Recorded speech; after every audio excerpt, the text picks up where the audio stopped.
नमस्कार, daily update में आपका स्वागत है। मैं आपके साथ अंजलि चौहान। डेली अपडेट में देखेंगे आप वो खबरें जिनका है आपसे सरोकार।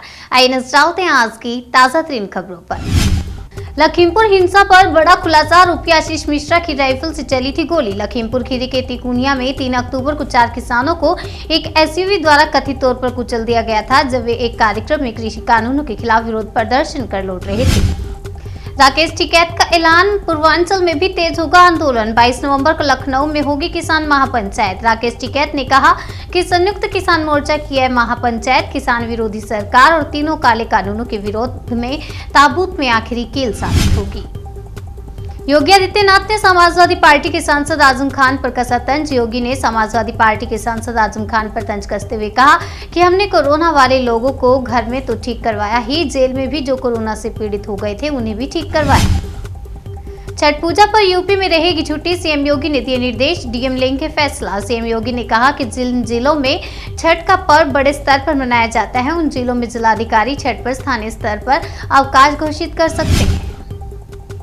राफेल डील पर कांग्रेस बोली, ये कोई 60-65 करोड़ घोटाले का मामला नहीं है, सबसे बड़ा रक्षा घोटाला है। कांग्रेस ने कहा मोदी सरकार और सीबीआई ने पिछले 36 महीनों से कमिश्नर और भ्रष्टाचार के सबूतों पर कोई कार्रवाई क्यों नहीं की, इसे मामले को क्यों दफनाया गया।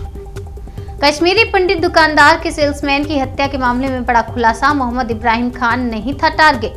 आतंकवादियों ने सोमवार को श्रीनगर के वोहरी कदल इलाके में मोहम्मद इब्राहिम खान पर गोलियां चलाई थी। वह बांदीपोरा का रहने वाला था और श्रीनगर में सेल्समैन के रूप में काम करता था।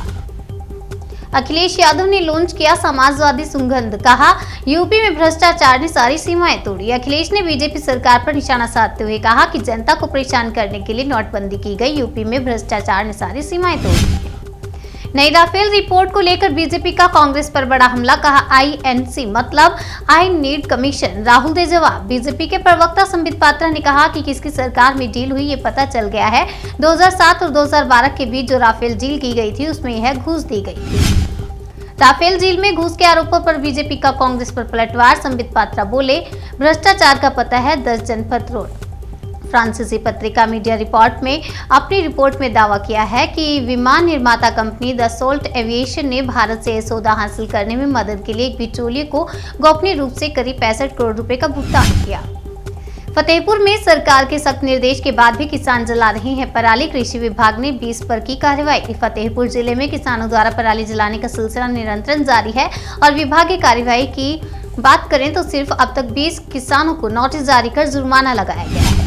दिल्ली में डेंगू ने मचाया कोहराम, एक हफ्ते में 3 लोगों की गई जान, अब तक मिल चुके हैं 2700 से ज्यादा मरीज। डेंगू के कारण पिछले एक हफ्ते में 3 लोगों की जान चली गई है, वहीं 1171 नए मामले सामने आए हैं। डेंगू के तेजी से बढ़ते मामलों के कारण राजधानी दिल्ली में अब तक कुल मरीजों की संख्या 2708 तक पहुंच गई है। भोपाल हादसे की अगर बात की जाए तो अस्पताल में 4 बच्चों की मौत मामले में सीएम शिवराज सिंह चौहान ने उच्च स्तरीय जांच के आदेश दिए हैं। कमला नेहरू अस्पताल में लगी आग में 4 बच्चों की मौत हो गई। इस घटना पर दुख जताते हुए सीएम शिवराज सिंह चौहान ने उच्च स्तरीय जांच के आदेश के साथ अस्पतालों में फायर सेफ्टी ऑडिट के निर्देश दिए। आर्मी ने किया कश्मीर यूनिवर्सिटी के साथ टाई अप, अब घाटी के सैनिक कर सकेंगे डिस्टेंस एजुकेशन से पढ़ाई। आर्मी ने यूनिवर्सिटी ऑफ कश्मीर के साथ मेमोरेंडम ऑफ अंडरस्टैंडिंग साइन किया है और अब घाटी के सैनिक दूरस्थ शिक्षा के माध्यम से पढ़ाई कर सकेंगे। छठ महापर्व पर स्टेशन पर उमड़ी यात्रियों की भीड़, रेलवे चला रही है 20 पूजा स्पेशल ट्रेनें। गोरखपुर रेलवे स्टेशन से बिहार जाने वाले यात्रियों की संख्या अधिक है। पूर्वोत्तर रेलवे के मुख्य जनसंपर्क अधिकारी ने बताया कि छठ पूजा को देखते हुए 20 फेस्टिवल स्पेशल ट्रेनें चलाई जा रही हैं।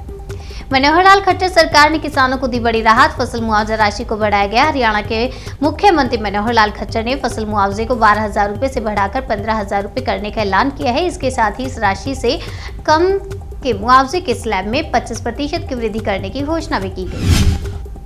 प्रधानमंत्री नरेंद्र मोदी ने उत्तराखंड दिवस पर राज्यवासियों को दी बधाई। प्रधानमंत्री मोदी ने कहा, मेरी कामना है कि प्रकृति की गोद में बसा यह राज्य यूं ही विकास के पथ पर निरंतर अग्रसर रहे। 9 नवंबर को उत्तराखंड राज्य के रूप में अस्तित्व में आया था। भोपाल के अस्पताल में आग लगने से 4 बच्चों की मौत, सीएम शिवराज सिंह चौहान ने 4-4 लाख रुपए के मुआवजे का किया ऐलान। भोपाल के एक अस्पताल के चाइल्ड वार्ड में रात आग लग जाने से 4 बच्चों की मौत हो गई। मुख्यमंत्री शिवराज सिंह चौहान ने मामले की उच्च स्तरीय जांच के निर्देश दिए हैं। डेली अपडेट में फिलहाल इतना ही, तब तक के लिए मुझे दीजिए इजाजत और देखते रहिए जन सेतु जन से सरोकार।